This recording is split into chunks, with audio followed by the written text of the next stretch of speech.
Magnus, the Lost Prince. Prologue, Shadows Beneath the Throne. The fires of Metropolis X had not yet died when the world began to unravel anew.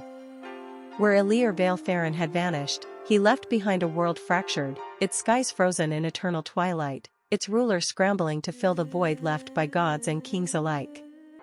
The gates of rebirth had imploded, and yet something stirred in their absence, something that should never have awakened. Amidst this ruin, Magnus Veyne returned from oblivion. Once a prince, now a ghost among the living, Magnus had been erased from history. His name spoken only in hushed tones, his legacy buried under centuries of war and deceit. Yet in the shadow of the fallen metropolis, whispers of his existence began to spread, carried by the melody of a nameless bard who played only for the damned. And in the darkness, a hidden assassin watched, waiting for the moment to strike. Chapter 1, The Nameless Bard. Beneath the shattered towers of Metropolis X, in a chamber lined with obsidian mirrors, a lone musician plucked at silver strings. His song, haunting yet delicate, wove through the ruins, reaching ears that did not belong to the living. Sebastian, the last Duke of Veyne, listened in silence. The melody stirred something deep within him, memories of a brother long thought dead. The court had called Magnus a traitor, a ghost of a prince who had walked too close to the edge of forbidden knowledge. Yet as the tune swelled, Sebastian felt a presence beyond the music. A shadow beyond the sound. "You play for the lost," Sebastian murmured, his voice barely above a whisper. "Tell me, bard, do you believe the dead can listen?" The musician did not look up.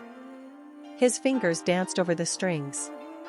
"Only the dead truly understand the song," he replied. "But tonight, your brother listens as well." A chill crawled up Sebastian's spine. The name Magnus had been struck from the annals of history, his existence erased. No one should have remembered him, no one except the one who had buried the truth. A hidden blade gleamed in the bard's sleeve, unseen beneath the flickering torchlight. And in the corridor beyond, something else listened. Something ancient, stirred by the dying notes of the song. Chapter 2, The Assassin in the Dark. The melody ended. Silence reigned. A shadow moved. The assassin had waited too long in the darkness, hidden among the broken spires of the old palace. He had been sent to watch, not to kill, yet as the bard's song ended, the air shifted. A presence unfurled from the void, something that had no right to exist in this world. The assassin's blade whispered from its sheath, but a voice, smooth as silk, cold as death, stopped him. "Lower your weapon." A figure emerged from the blackness. Not the bard. Not the duke. But Magnus. Or something wearing his face. "Tell your masters," the prince said, his voice like the echo of a dying flame, "that history has not forgotten me. And soon, neither will they." The assassin did not move. Did not breathe. Because he saw what stood behind Magnus.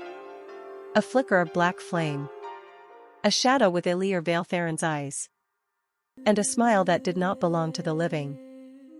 Chapter 3, The Ashen Pact. The assassin fled into the night, his breath ragged, his mind burning with questions no mortal should ask. Magnus did not chase him. There was no need. The message had been sent. Sebastian, still frozen in his seat, stared at the brother he had thought long dead. But the man before him was not the boy he had once known. Magnus stood at the edge of the torchlight, his features carved from shadow and ember.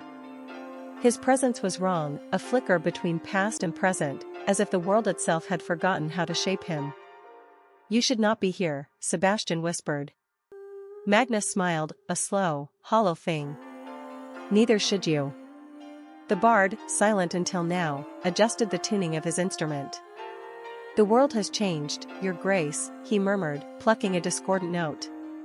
"The gates have fallen. The cycle is broken. And in the wake of the phoenix, something else stirs." Sebastian swallowed.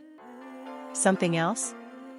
Magnus stepped forward, and for the first time, Sebastian saw the shadow flickering behind him.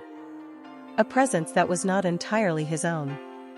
"I am not the only one who has returned," Magnus said.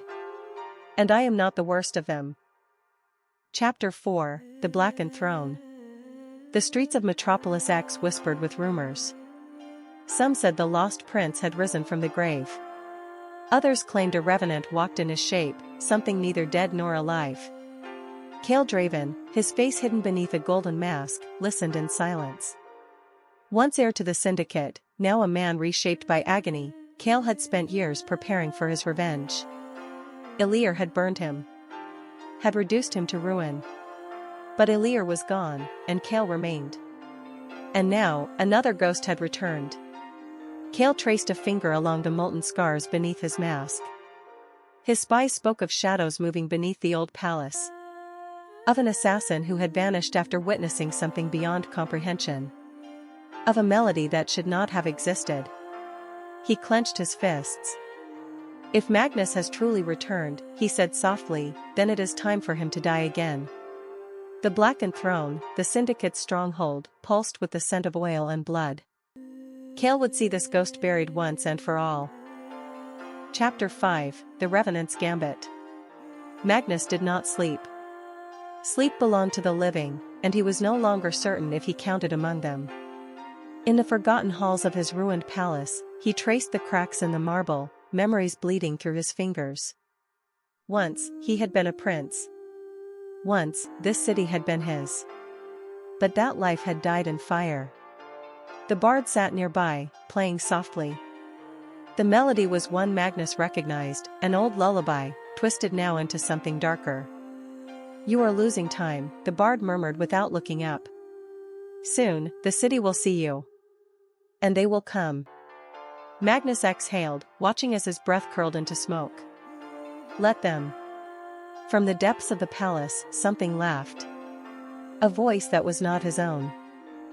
Epilogue, the echo of fire. In the Ashen wastes, where the bones of gods lay buried beneath black sand, a figure walked alone. His cloak smoldered with embers that refused to die. His eyes, once molten gold, now flickered with abyssal fire. Ilior Vael'Tharyn was no longer the man he had been. He paused at the edge of the ruins, gazing toward the distant glow of Metropolis X. The city still stood. But for how much longer? Beneath his feet, the ground trembled. Something was waking. Something older than the Phoenix Riders. Older than the gates. Older than the gods themselves. Ilior smiled, a sharp, knowing thing. History repeats, he whispered, as ash fell like snow. But fire evolves. Memorable quote. I was never meant to return. And yet, here I stand. Tell me, does that terrify you as much as it does me?